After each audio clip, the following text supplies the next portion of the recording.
رحم الله من قرأ الفاتحة.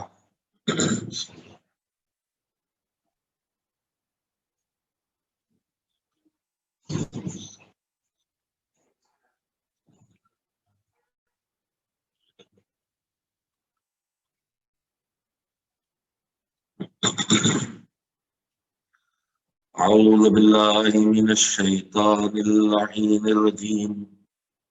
بسم الله الرحمن الرحيم. الحمد لله رب العالمين، والعاقبة للمتقين، والجنة للمؤمنين، والنار للملحدين، والصلاة والسلام على سيد الأنبياء والمرسلين، سيدنا ونبينا وشفيعنا أبي القاسم محمد. اللهم صل على محمد وآل محمد وآله الطيبين الطاهرين المعصومين المظلومين، واللعنة الدائمة الباقية على أعدائهم أجمعين من الآن إلى يوم الدين. أما بعد، فقد قال الله سبحانه وتعالى في كتابه المبين وهو أصدق الصادقين وقوله الحق. بسم الله الرحمن الرحيم. يا أيها الذين آمنوا اتقوا الله ولتنظر نفس ما قدمت لغد واتقوا الله إن الله خبير بما تعملون. صلوات نبی محمد وآل محمد.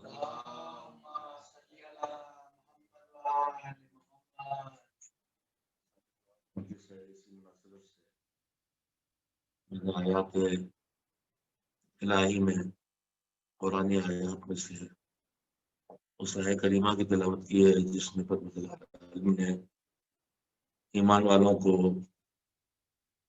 دو باتوں کی طرف متوجہ کیا ہے. ایک یہ کہ انہیں زندگی میں جو دنیا کی زندگی ہے، اس دنیا کی زندگی کو کس طرح بسر کرنا ہے، اس کا طریقہ اور اس کا طریقہ کیا ہونا چاہیے. اور دوسری بات یہ بھی یاد دلائی ہے کہ دنیا کی زندگی جو کہ حاضر ہے، موجود ہے، اور اسی میں ہم لگے ہیں اور اسی کے مسائل میں الجھے ہیں. لہذا کہیں ایسا نہ ہو کہ یہ دنیا کی جو چھوٹی زندگی ہے، ختم ہو جانے والی زندگی ہے، اچھی گزرے تو بھی ختم ہو جائے گی، خراب گزرے تو بھی ختم ہو جائے گی. چاہے دولت مند ہوں تب بھی دنیا کی زندگی باقی نہیں رہنے والی ہے، اور چاہے فقیر ہوں تب بھی، چاہے تندرست ہوں تب بھی موت آئے گی، چاہے بیمار ہوں کہ گزارے زندگی تب بھی، اچھی گزرے خراب گزرے گزر جائے گی.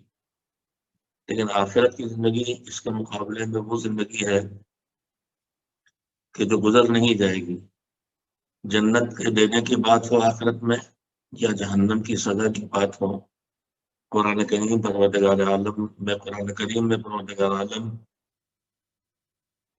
جو زندگی دنیا کی زندگی کے بعد ہے آخرت کی زندگی، اس کی دو صفت، اس کی صفتیں دونوں جگہ بیان کرتا ہے. جنت میں بھی ہم فیہا خالدون، جو جنت جائیں گے تو وہ ہمیشہ جنت ہی رہیں گے.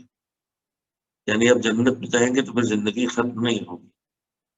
اور اگر جہنم جائیں گے تو جہنم کی زندگی بھی ختم ہونے والی زندگی نہیں ہے.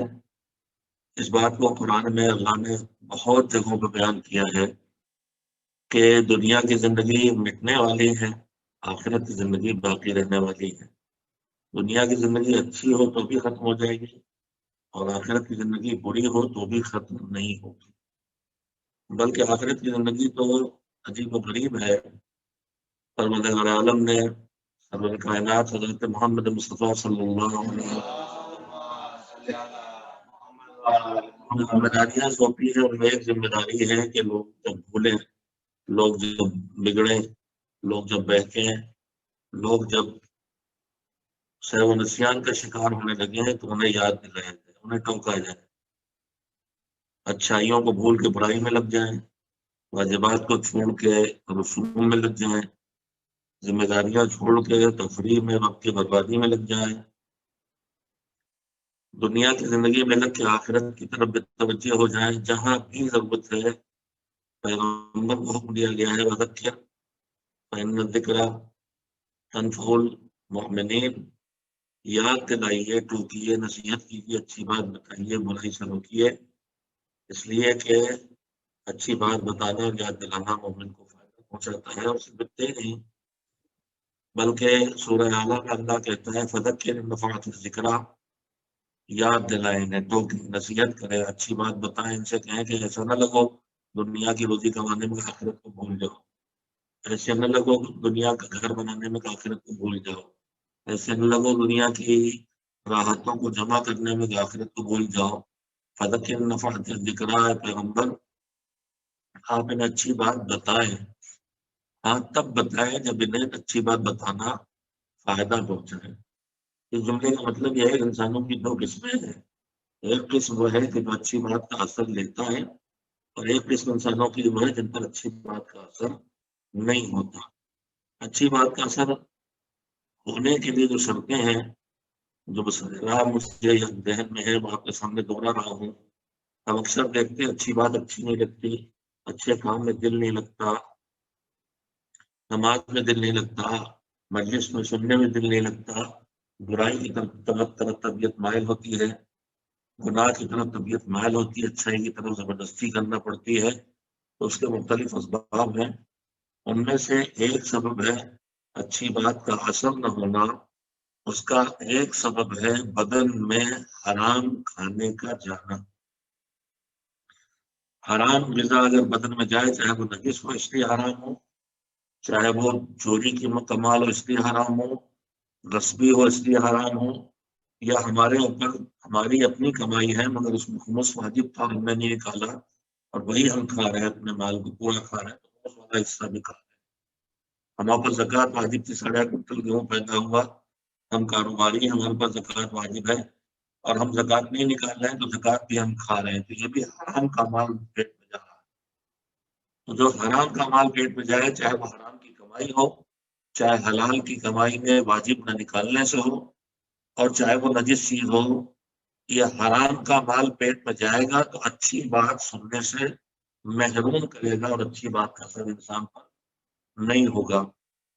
اکثر ذاکرین سے ہم نے آپ نے سنا ہے کہ میدان کربلا میں سید الشہداء نے صبح سے شام تک جو یزیدی لشکر کے سامنے آ کے باتیں کی ہیں، خطبے دیے ہیں، ہر خطبے میں کوشش کی ہے کہ ان کو روکیں، انہیں گناہ سے بچائیں، انہیں اپنے خون کے سے ہاتھ رنگین نہ کرنے دیں، انہیں قاتل نہ بننے دیں، انہیں ظالم نہ بننے دیں۔ سید الشہداء جب مدینے سے نکلے تو یہ کہہ کے نکلے تھے کہ میں نکلا ہی اسی لیے ہوں کہ لوگوں کو اچھی باتیں بتاؤں اور اچھے کام ان سے کرواؤں اور لوگوں کو بری باتوں سے روکوں، گناہوں سے روکوں، منکر سے روکوں۔ اور یہ وعدہ حسین نے کربلا میں پورا کیا۔ یزید کے لشکر سے بدتر اور گنہگار لوگ نہیں تھے، بدترین لوگ تھے یزید کے لشکر میں، مگر حسین ان سے بھی ہمدردی رکھتے تھے، ان کے لیے بھی چاہتے تھے وہ سدھر جائے۔ اور آپ سوچے حسین کے سینے میں کتنا بڑا دل تھا کہ جب حسین لاشوں پہ نسیں اٹھا چکے تھے اور اکبر کی لاش بھی اٹھا چکے تھے، اس وقت بھی حسین کہہ رہے تھے حل من ناصر ینصرنا، کون ہے جو ہماری مدد کرے گا؟ اگر اس وقت میرے مولا آپ کہہ رہے ہیں حل من ناصر ینصرنا، ہماری مدد کون کرے گا؟ جن لشکر والوں سے آپ کہہ رہے ہیں اس میں عباس کا قاتل بھی ہے، اس میں اکبر کا قاتل بھی ہے، اس میں قاسم کی لاش کو پامال کر جس کو پامال کرنے والے بھی ہیں، ان میں سے نکل کے کوئی آ گیا آپ کی مدد کرنے اثر ہو گیا اس پر، تو کیا ہوگا مولا؟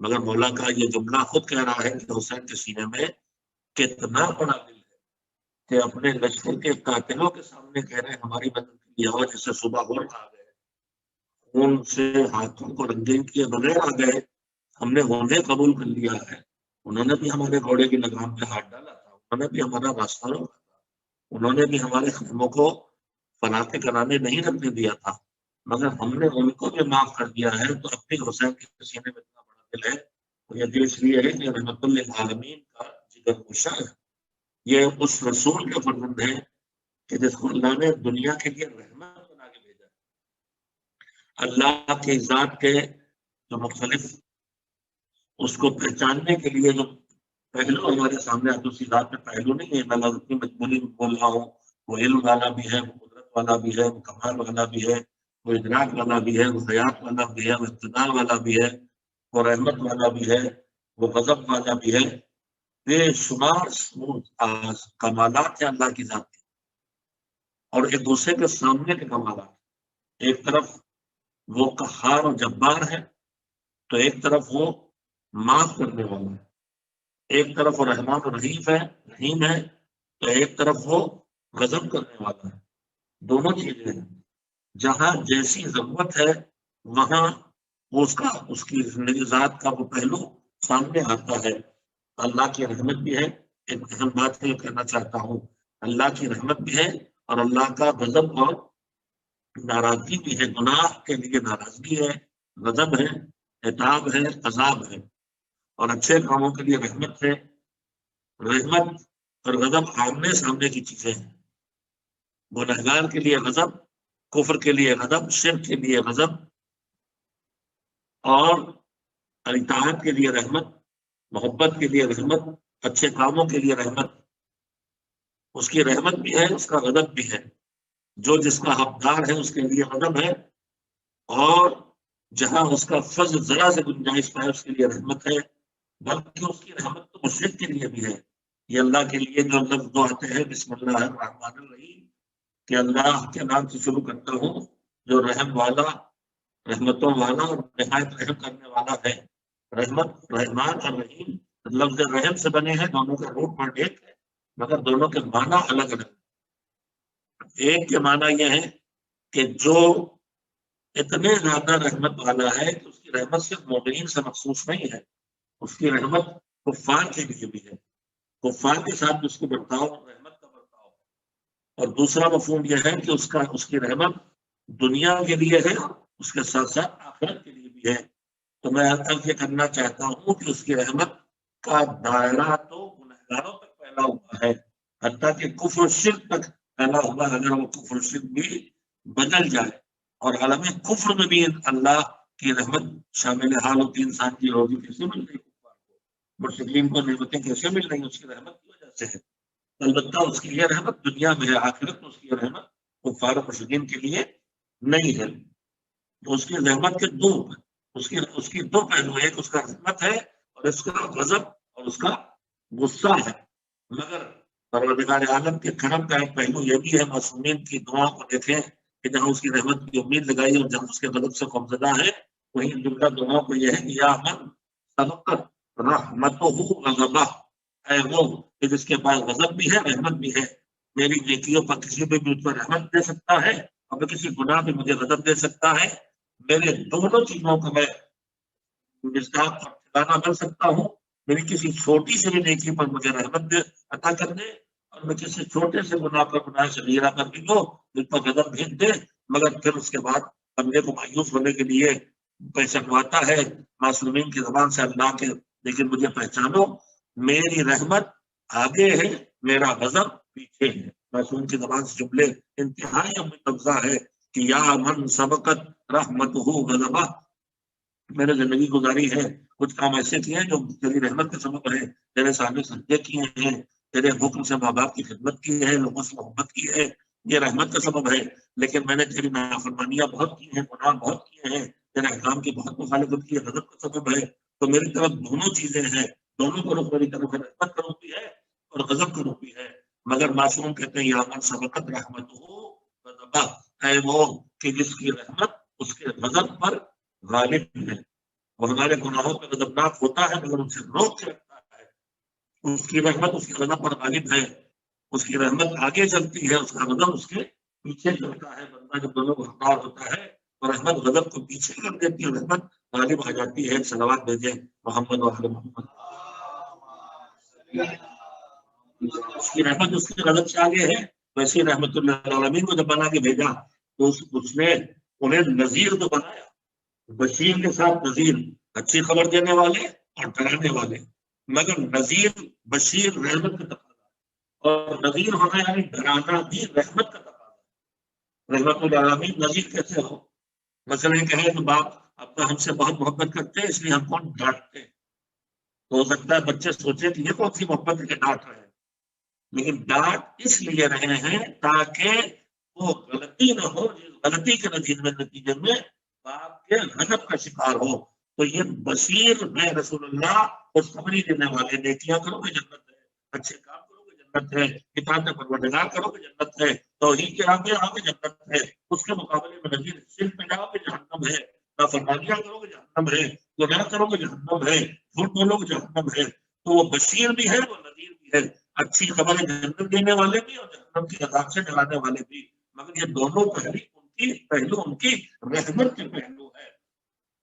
خبر خوب اچھی خبر جنت کی خبر دیتے ہیں تاکہ جنت کے پانے والے کام آدمی کرے، اور نذیر ہے نہیں ڈراتے ہیں، غضب نازل نہیں کرتے، غضبناک نہیں ہوتے، بلکہ قرآن مجید میں پیغمبر کی صفت ہے، بولو فضل رحمت من اللہ ہے لنت لہم، اللہ کی رحمت کا نتیجہ ہے کہ آپ کا سلوک ان سب کے ساتھ نرمی کا برتاؤ ہے، آپ اپنے دشمن کے ساتھ بھی نرمی کا برتاؤ کرتے ہیں۔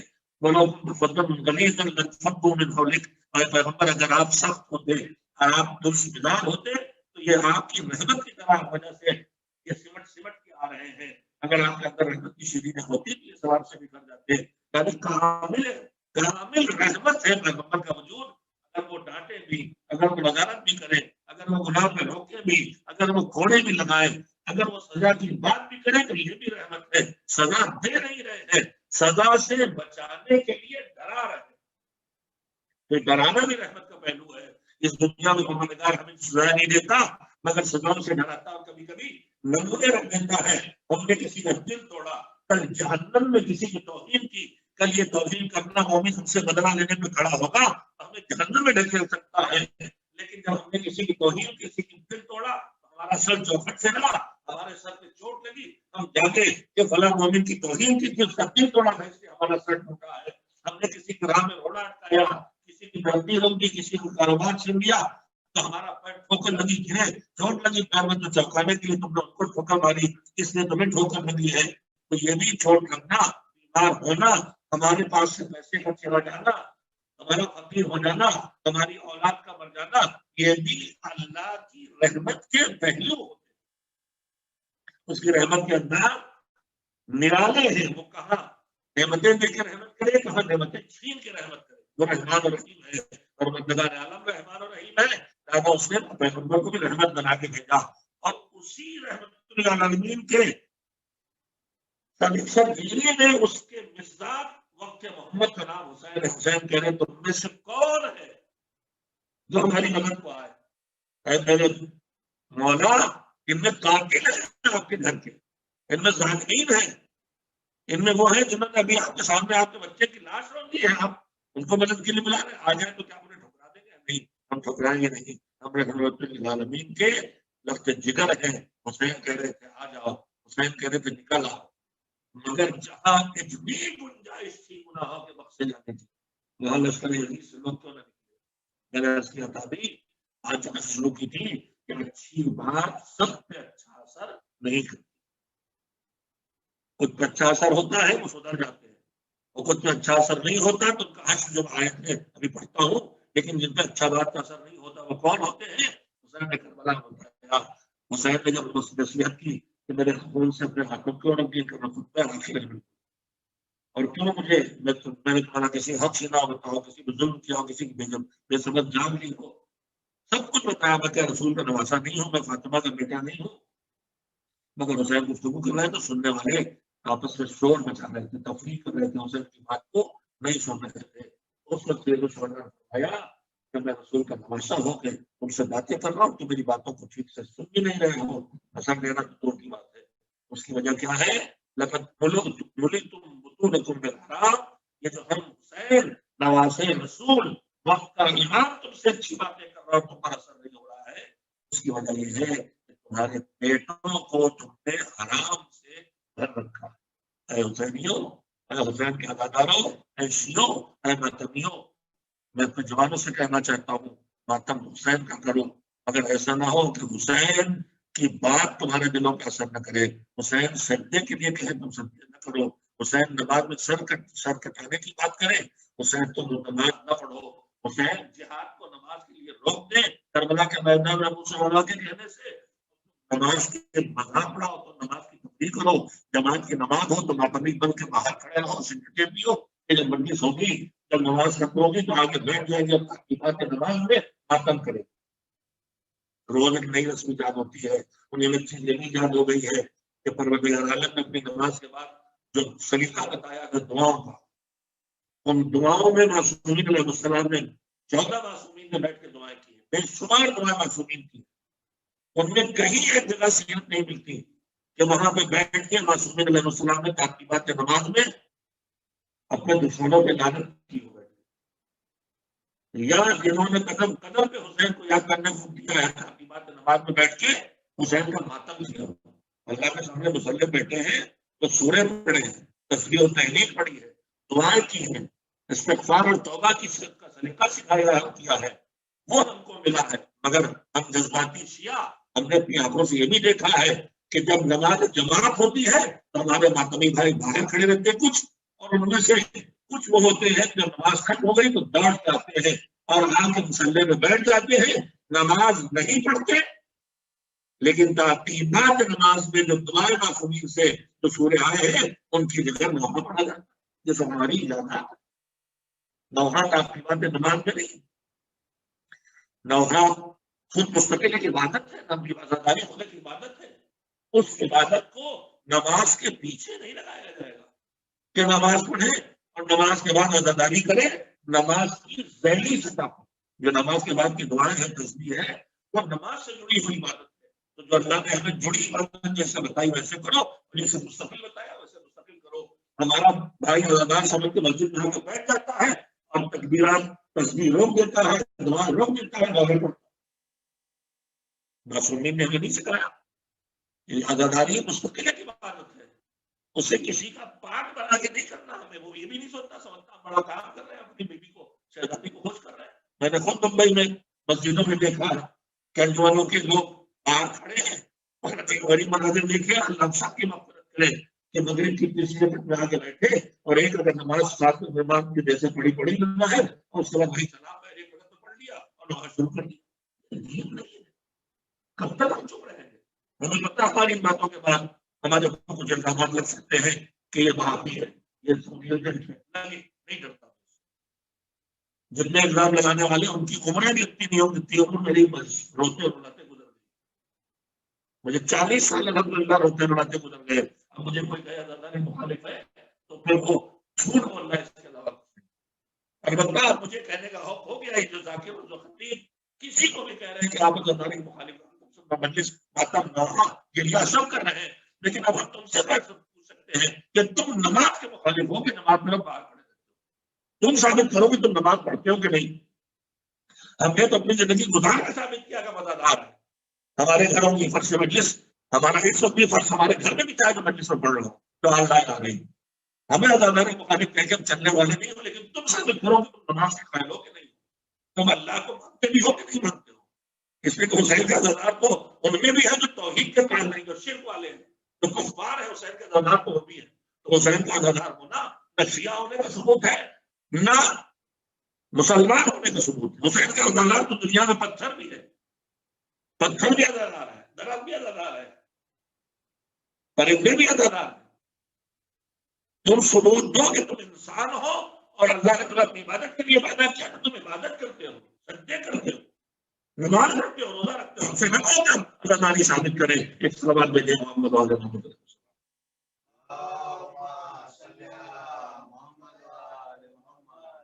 بادشاہ لازمی سی تھی، وقت آ گیا کہنے کہ میں نے کہہ دی، حسین نے کہا کہ تمہاری بات تمہارے اوپر اثر اس لیے نہیں ہو رہا، تم نے اپنے پیٹ حرام سے بھر رکھے، میں اپنے نوجوانوں سے عزاداروں سے ماتمی انجمن کے جوانوں سے کہوں گا کہ اگر حسین نے بتایا اچھی بات، چاہے حسین کے منہ سے نکلے اس کا اثر نہیں ہوگا، تب جب ہمارے پیٹ حرام سے بھرے ہوں گے تو نجس بھی حرام، اور کچھ نہیں کہتا، لیکن اتنا جانتا ہوں میں نے اپنے جوانوں کو جو ماتمی ہوتی تھی دیکھا نجس پاک سے پرہیز نہیں کرتے، میں نے اپنی آنکھوں سے دیکھا، میں کہہ سکتا ہوں کہ طہارت کا خیال نہیں کرتے، چائے کہیں بھی پی لیتے، پان کہیں بھی کھا لیتے، اور اسی پان کے ساتھ نماز پڑھنے بھی آ جاتے ہیں. میں نے اپنی آنکھوں سے دیکھا، اس لیے کہہ رہا ہوں.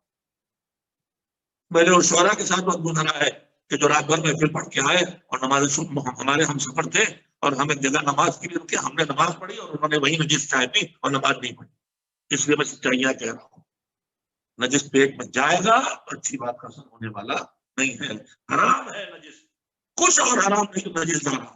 اور پوری قوم سے کہتا ہوں کہ حرام پیٹ میں جائے گا تو اچھی بات کا اثر نہیں ہوگا. آپ کما رہے ہیں، آپ نے 2 روپیہ 5 روپیہ 10 روپئے جو جیل میں پڑے اس پہ ایک تاریخ بہرحال چاہیے فائدہ ہوتا ہے اور آپ نے اس کو دوسرا نکالا، وہ بھی پیٹ میں گیا تو حرام پیٹ. اور حرام جائے گا تو یزیدی بنا دیتا ہے. حرام پیٹ میں جاتا ہے تو اس کو یزید میں پہنچا دیتا ہے. اس وقت بھی یزید کھڑے ہیں خریداری کے لیے. کوئی حکومت اور اقتدار، کوئی شہرت اور پیسے کے نام پہ خریداری پہ لگا ہے. حرام سے خود کو بچاؤ تاکہ اچھی بات کا دل پر اثر ہو. اور حسین جب پکارے تو خود کی طرح برائیوں کے لشکر سے نکل کے حسین کی خوبیوں کے لشکر میں شامل ہو جاؤ. ایک صلوات بھیجیے محمد والے. میں نے جو آیت پڑھی تھی اس لیے پڑھی تھی کہ پروردگار عالم نے ہم انسانوں کو زندگی بسر کرنے کے لیے ٹوکا ہے، سمجھایا ہے، طریقے سکھائے ہیں. جو میں نے پڑھی ہے اس میں ایمان والوں سے اللہ نے 2 باتیں کہی. ایک زندگی کا سلیقہ سکھایا ہے اور ایک آخرت کو بھولنے سے بچایا. آیت کا الفاظ یہ ہے یا ایھا الذین آمنوا اتقوا اللہ ولتنظر نفس ما قدمت لغد واتقوا اللہ.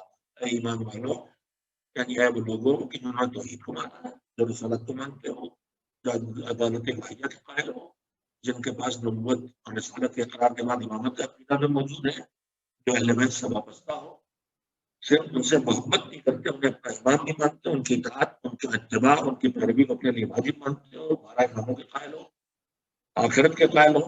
تم ہو ایمان والے. تم ہو جو اصول دین میں نہ توحید، رسالت، نبوت، محمد، قیامت سب کے قائل ہو. اے ایمان والو، اب تم ماننے کی منزلوں میں صحیح ہو. اگر توحید ہے تمہارے پاس اور اگر تم نے نام نہاد مولائی بن کے توحید بھی کھو دی، اگر تم وہاں پہنچ گئے کہ تم اللہ کی مخلوق ہے، پیغمبر خدا صلی اللہ علیہ وسلم اور مولا علی اور ان کے بعد ان کی آل فاطمہ الزہرا سلام اللہ علیہا، اگر تم نے مخلوقین اللہ کی اس مخلوق کو رب مان لیا، اللہ کی اس مخلوق کو خالق مان لیا، اللہ کی اس مخلوق کو رازق مان لیا، تو موحد رہے نہیں. تم مشرک ہو گئے اور مشرک ہو گئے تو تم ایمان والے نہیں رہے. اللہ تم سے بات نہیں کرتا. ایمان والا وہ ہے کہ جو موحد ہو، جو اللہ کو ایک مانے، جو اللہ کی عدالت کا اقرار کرے، جو رسالت کو مانے، امامت کو مانے، قیامت کو مانے. اگر ایسے ہو تو سنو قوا انفسکم یا ایھا الذین آمنوا اتقوا اللہ، تقویٰ اختیار کرو. ایک حکم، یہ زندگی کا سلیقہ ہے. وَلْتَنظُرْ نَفْسٌ مَا قَدَّمَتْ لِغَدٍ. دنیا کی زندگی کے لیے اتقوا اللہ. کیا مطلب؟ دنیا کی زندگی ایسے بسر کرو کہ ہر لمحے تمہاری نگاہ اس پہ لگی رہے کہ کوئی ایسا کام نہ ہو کہ جس سے اللہ مجھ سے ناراض ہو. اللہ کے غضب سے اور ناراضگی سے بچ کے جینے کا ہنر سیکھو. اللہ کے ایسے ناراض ہوگا یا واجب چھوڑنے سے یا حرام کے کرنے سے. تو دنیا کی زندگی کا سلیقہ سکھا ایک تقوی کی زندگی. تقویٰ کم سے کم حرام سے بچنا، واجب کی پابندی کرنا، یہ ہے تقویٰ. اور یہ ہے دنیا کی زندگی کا سلیقہ.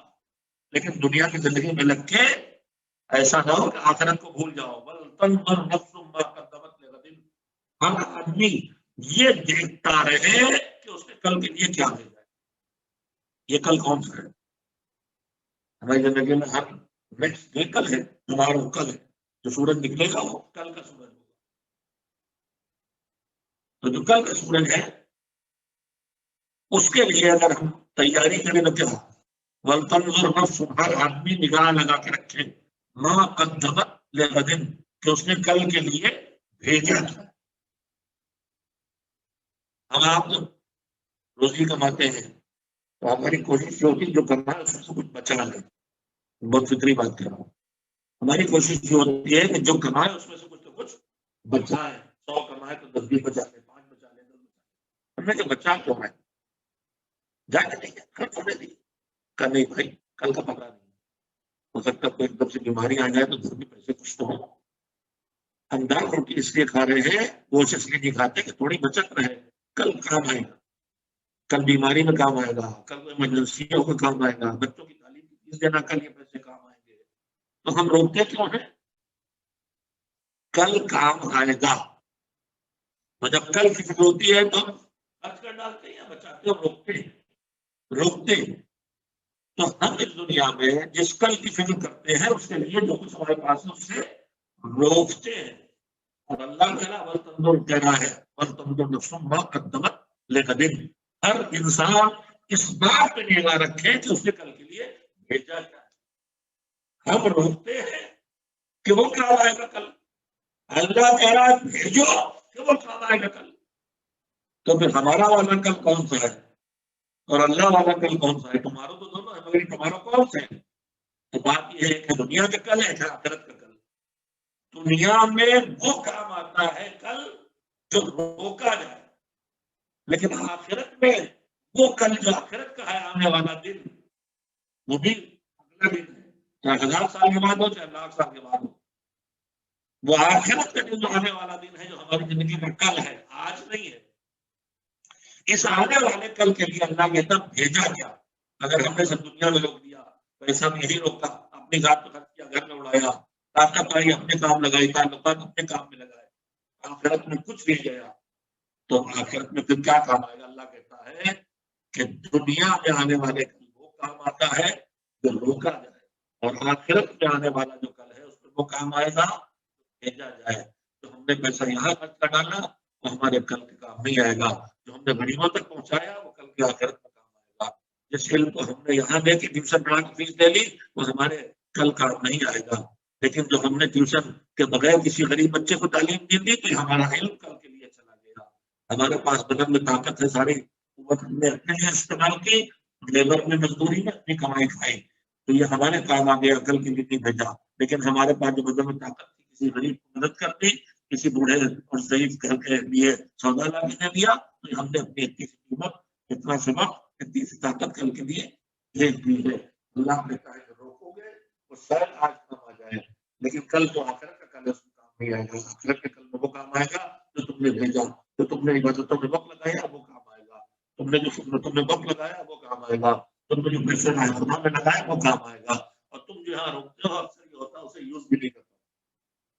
اتنا پیسہ، اتنا سامان، گھر میں کھانا پانی تو ہم کہاں یوز کر لیتے، کتنا دوسرے کھاتے کتنا برباد بھی ہو جاتا ہے، پیسہ جمع کر کے آدمی مر جاتا ہے. لیکن آخرت میں جو کام آنے والا ہے وہ کسی اور کے پاس نہیں جائے گا. آخرت دنیا میں ہمارا روکا برباد بھی ہو جاتا ہے، سڑ بھی جاتا ہے، جل بھی جاتا ہے، چوری بھی ہو جاتا ہے، چھین بھی جاتا ہے، ہمارے بیمار ہو جاتے ہیں، ہم کھا نہیں پاتے، کام نہیں آتا. مگر آخرت کے لیے اللہ کا وعدہ ہے کہ آخرت خیر بھی ہے اور آخرت باقی رکھنے والی. وہاں جو تم بھیجو گے گلے گا نہیں، پڑے گا نہیں، چوری نہیں ہوگا، برباد نہیں ہوگا. اللہ قرآن میں صاف کہہ رہا ہے وما عندکم یفنا وما عند اللہ تمہارے پاس جو یفنا وما عند اللہ باق، جو تمہارے پاس ہے وہ ایک دن ختم ہو جانے والا ہے، اور جو اللہ کے پاس ہے وہ باقی رہنے والا ہے. صرف باقی نہیں رہتا بلکہ اس کریم کا کرم یہ انتہائی ہے اور اس کی رحمت یہ ہے. آیات کہتی ہے کہ جو خلوص کے ساتھ کوئی مومن اتنی سی بھی صدقے میں کوئی چیز دے، جیسے کھجور کے اوپر وہ جھلی جو ہوتی ہے، اگر اتنا سے کوئی خیرات کرے تو اللہ اسے پال پوش کے آخرت کے میدان میں اسے کوہ عہد کے برابر کر کے واپس کرے گا. جو آخرت کے لیے بھیجیں گے یہ وہ ڈپازٹ ہے، کتنے گنا ہو جانے والا ہمیں اس کا اندازہ نہیں ہے. دنیا ہم لوگ ڈپازٹ کرتے ہیں، پیسہ ڈی ویلو ہوتا رہتا ہے، اصل رقم بھی باقی نہیں رہ سکتی. 5 روپے ہم نے جو ڈالے تھے بظاہر اب 20 روپے ہو گئے، مگر آلو لینے جاتے ہیں تو 5 روپے میں 5 کلو خرید رہے تھے جو ڈالے تھے، اور اب آلو لے جاتے ہیں تو 40 روپے کلو ہو جاتے ہیں. تو ڈی ویلو کے ہو کے بھی ختم ہو جاتا ہے. ہاں اللہ ویلو بڑھاتا جاتا ہے. اس لیے اس نے کہا زندگی کا سلیقہ بھی سیکھو اور آخرت کا سلیقہ. زندگی کا سلیقہ یہ ہے کہ اللہ کے عذاب سے خود کو بچا کے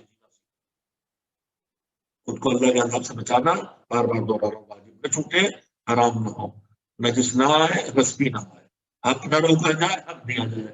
یہ خود کو اللہ کے عذاب سے بچا کے جینا ہے اور اللہ کے ثواب اور اجر تک خود کو پہنچانا ہے. واجب ہوتے رہے، مستحب ہوتے رہے، اچھے کام ہوتے رہے. وَلْتَنْظُرْ نَفْسٌ مَا قَدَّمَتْ لِغَدٍ. دنیا میں لگ کے آخرت میں بھول جاتا ہے، آخرت کے لیے بھی بھیجتے رہنا، دیکھتے رہنا تم نے آخرت کے لیے کیا بھیجا، اپنے پیسے میں کتنا بھیجا، اپنے وقت سے کتنا لگایا، دنیا میں لگے رہے اس وقت کچھ آخرت میں لگایا، کاروبار میں اپنا وقت لگایا ہے، کچھ مسجد میں، مجلس میں، سماجی خدمت میں، دینی کاموں میں لگایا، خالی کاروبار کمانے میں وقت ضرور کیا ہے، ادھر بھی لگایا ہے، تو اللہ نے عقل دی، ساری عقل اپنی روزی بڑھانے میں لگائی، ساری عقل اپنا کنبا پالنے میں لگائی، یا کچھ نہ کچھ غریبوں کے کام دیا ہے، کچھ یتیموں کے فکر میں دیا ہے، تمہیں جو کچھ ملا اس میں سے جو ادھر بھیجو گے وہی تمہارے کام آنے والا ہے۔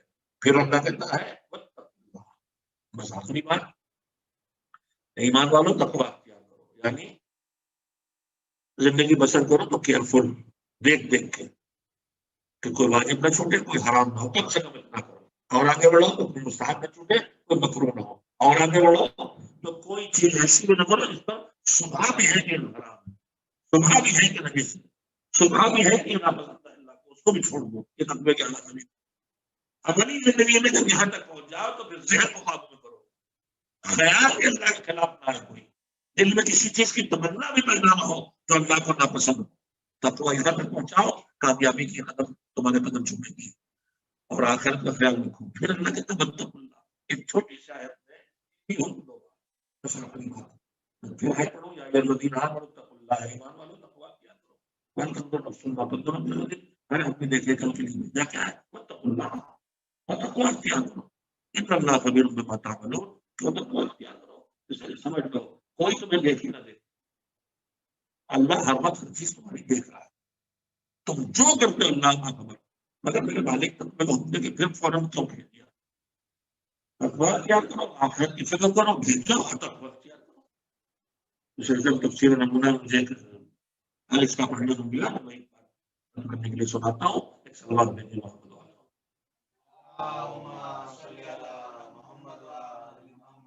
دنیا کی ایک پوزیشن یہ ہے جس کا معصومیت کا ادارہ امتحان ہے، اور رجا کی جگہ آخرت مدار الجزا ہے، دار العمل و دار الجزا، یہاں امتحان اور عمل ہے، وہاں جزا اور نتیجہ۔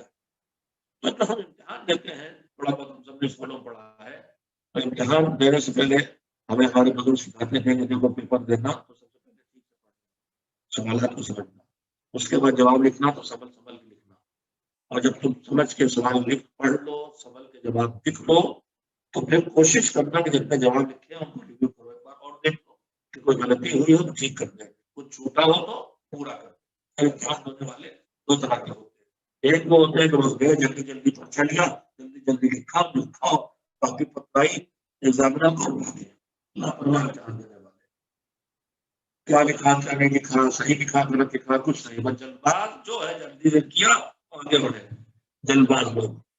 اور ایک وہ ہے جو کیئرفل ہے، کیئرلیس نہیں ہے، ٹھیک سے پڑھا پڑا، سوال سمجھا، جواب لکھا، سنبھل کے جواب لکھا، پھر پلٹ کے دیکھا، پھر پلٹ کے دیکھو۔ ہمارے بزرگ ہم یہ سکھاتے تھے کہ جواب لکھنے کے بعد پلٹ کے دیکھو، اگر تم سے کوئی چیز چھوٹی ہے تو بڑھا دو، اگر تم سے کچھ غلط ہوا ہے تو کریکٹ کر دو۔ تفسیر یہ ہے کہ اللہ کہہ رہا ہے تقویٰ اختیار کرو، یعنی کیئرلیس زندگی نہ کرو، کیئرفل زندگی ہو، سنبھل سنبھل کے چلو، کوئی واجب نہ چھوٹے، کوئی حرام نہ ہو، کوئی واجب نہ چھوٹے، کوئی حرام نہ ہو، سنبھل سنبھل کے چلو۔ اور اتنا ہی نہیں، یہ امتحان ہے جو پرچہ جمع ہو رہا اللہ کی بارگاہ میں، پلٹ پلٹ کے دیکھو، پلٹ پلٹ کے دیکھو، کہیں کچھ غلطی ہو گئی توبہ کر لے، کہیں کو واجب چھوٹا قضا کر لے، کہیں حرام کیا چھپانا دے دے، تو سنبھل سنبھل کے چلو، پہلا تقویٰ ہے، پلٹ پلٹ کے دیکھو دوسرا تقویٰ ہے۔ آدمی کو زندگی کا سلیقہ یہی سکھایا گیا ہے کہ سنبھل سنبھل کے چلتے بھی رہو اور پلٹ پلٹ کے دیکھتے بھی رہو۔ پہلا کام کہلاتا ہے عمل کی دنیا میں قدم بڑھانا، اور دوسرا کہلاتا ہے محاسبہ کرنا۔ یہ دونوں کام جو آدمی کرتا ہے وہ کامیابیوں تک پہنچنا ہے۔ ایک صلوات بھیجیں محمد والے۔ ہمارے معصومیت کی صحت میں ساری چیزیں اور ان کی تربیت کردہ پہلے بزرگوں میں دنیا کی فکر کے آگے آخرت کی فکر ہے۔ کربلا کے میدان میں دیکھیں ہم، اور کربلا کے میدان میں میدان ہے جو فکر دنیا سے زیادہ فکر آخرت تاریخ ہے۔ دنیا میں جو کچھ چل جائے آخرت میں کچھ نہ جانے پائے، جان جا رہی ہے جائے مگر ایک شدہ اچھی، چادر سب سے چلتی ہے سب سے چھن جائے مگر دین برباد نہ ہونے پائے، وقت کے پالے مارے جائے مگر ہم دین کو آخرت کو بچائیں گے۔ اس طرح سے دین اور آخرت کی فکر پیدا ہو جاتی ہے تو پھر آخرت کے قدم چنتی ہے اور جنت کے قدم چنتی ہے۔